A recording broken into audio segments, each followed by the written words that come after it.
Oh hey, so, I'm Nerd, and this is the Maitre D. This is a very special game, as you can probably tell by the title screen. Uh, it's a puzzle platformer that came out in 2016, and it's actually a really fun speedrun. As memey as the game is, it's actually a really cool run. So, I'll get more into that as the run actually begins. Timing begins when I press space on the title screen here.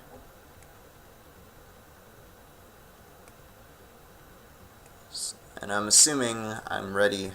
You're ready to go for a countdown. So, 3, 2, 1, let's go.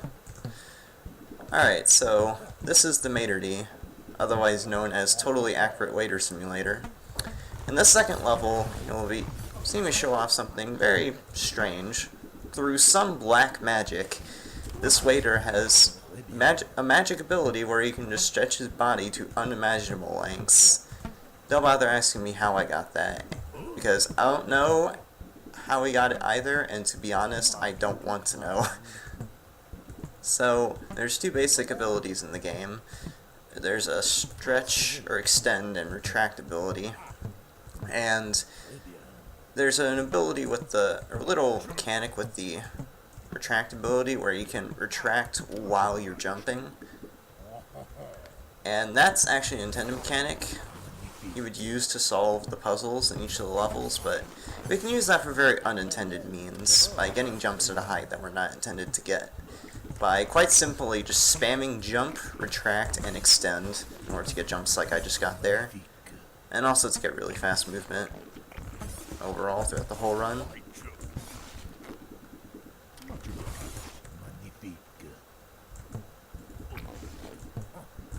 Something I should also mention is that you can probably notice a lotion bottle in the bottom left of the screen. That is our extend meter. The amount of drops in the meter represents the amount of blocks, or dictates the amount of blocks that we can extend the waiter's body in order to get up to these customers. And there will be certain jumps later on that utilize the, I guess I'll call it extended jumping, that we can use to skip quite a bit of a few levels or so. For the most part though, it's just playing the game as intended and solving the puzzles quickly. This is the first really hard jump we'll be doing in the run, in order to get up to this customer, which I just got. That's actually really hard to get, so I'm glad I got it first try. Something that hasn't happened yet, but I'm sure will later on, is I'll probably die at some point. Dying in this game is actually pretty bad, because whenever you die in a level, you have to redo that level you died on from the beginning, which can definitely be annoying when you're going for PB attempts, especially with some of the hard tricks in this game, but for a marathon setting, it's actually not that bad, because the levels don't last that long anyways, so we don't lose that much time. And something I forgot to mention with the, or haven't mentioned yet with the two abilities I mentioned earlier, is you can stretch one block to the right and then instantly cancel it by retracting, by just holding down the retract key. So you can use that for really fast movement, like I did in that room just earlier. That room that I just went through, though, was the only place in the game where it's actually useful at all. Here I'll be doing a really hard jump to get up to this customer, which I got. There's an even harder strat to get up to that customer, which involves only getting 2 bottles of lotion instead of 3, but it's really difficult to pull off. And after that, we have an equally difficult level. The reason why, I'll explain in a little bit. Oops, flub that up.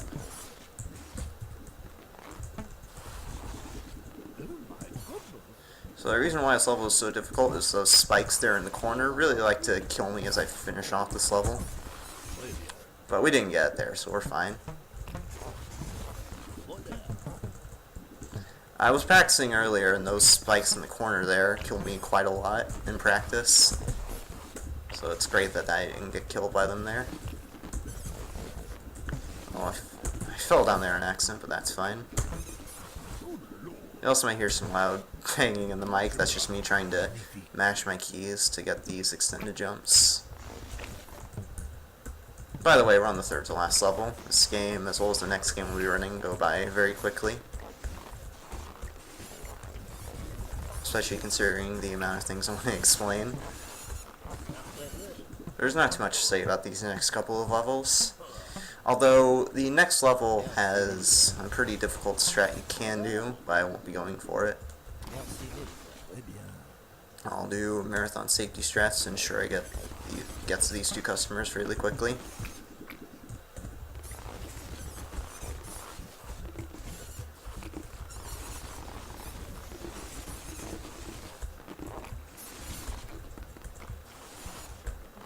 So this is the safety strat. I got this extra bottle of lotion that I don't normally get. Sometimes these jumps can be a bit of a pain. Alright, so that wasn't the last level of the game. This is the last level of the game, which at the same time is sort of the credits level. Time will be when I touch this door coming up here. Take note of Dave Lloyd, by the way, because I want to give some shoutouts to him at the end of the run. So time is when I touch this door. Time. So, like I said briefly there during the last level, I want to give some shoutouts to Dave Lloyd. I did mention, I don't know if I mentioned it during the run, but I ran this game for SGDQ last year, in 2017, and when it was revealed that this game was accepted for SGDQ, one of the developers actually, Dave Lloyd, who I mentioned in the last level there, actually picked up the game as a speedrun, and I believe during one of the runs after mine at SGDQ last year, one of the developers donated, sort of shouting me out. I forget exactly what they said in that donation, but it was along those lines. So yeah, there is... Yeah, Konosumi, exactly. Good interpretation of that, but... Anyways. There is one quick thing I want to show off before I move on to the next game. I know we're a bit behind because of the tech issues earlier, but if time allows, I'd like to show it off. Or show something off. It'll take like 2 minutes. Okay. So, slight spoiler alert, there's glitches in this game. Surprise, surprise. And it does involve some out of bounds glitchery. What you do for getting out of bounds in this is you get a customer on top of your head. It doesn't work with just the waiter by himself. And then you, much like with the extended jump, you spam, jump, retract, and extend into a ceiling block, like the ones above me right now, and you do that until you get stuck in the ceiling, and then once you get stuck in the ceiling, you continue spamming jump, retract, and extend until you get clipped out of bounds through the ceiling. We're doing that in the level after this one here.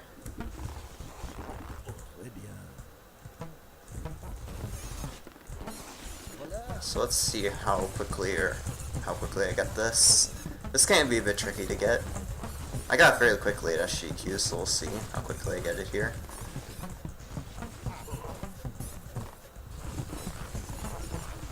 This is being a bit of a trouble today.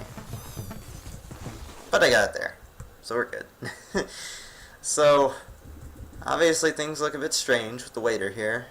Going out of bounds in this particular level causes the waiter's sprite to get a little messed up. At SGDQ, I dubbed it the Wiggly Worm, because with this particular graphical glitch in this level, it makes his body look a bit like a worm. In addition, his legs and arms are gone. So there's nothing you can really do with this glitch. There's no way to clip back into the level, and even if you could clip back into the level, there's no way to skip anything, because the trigger for each level to end is putting all the customers in their seats. So you'd essentially be soft locked at this point. And since there's no way to clip back in bounds, the only thing we can really do right now, clicked out of the game, the only thing we can really do at this point, since we can't clip back in, is to just fall off the side. And there's the customer still on her head there. So, if you actually wait long enough, the waiter wraps back to the top of the screen and then falls back down. Rinse and repeat. And it happens over and over until you quit the game. So yeah, that was the Maitre D. We'll be switching over right now to I Am Red. Also, apologies if you hear clicking in the mic, because that'll be me pressing, that's just the buttons on my controller.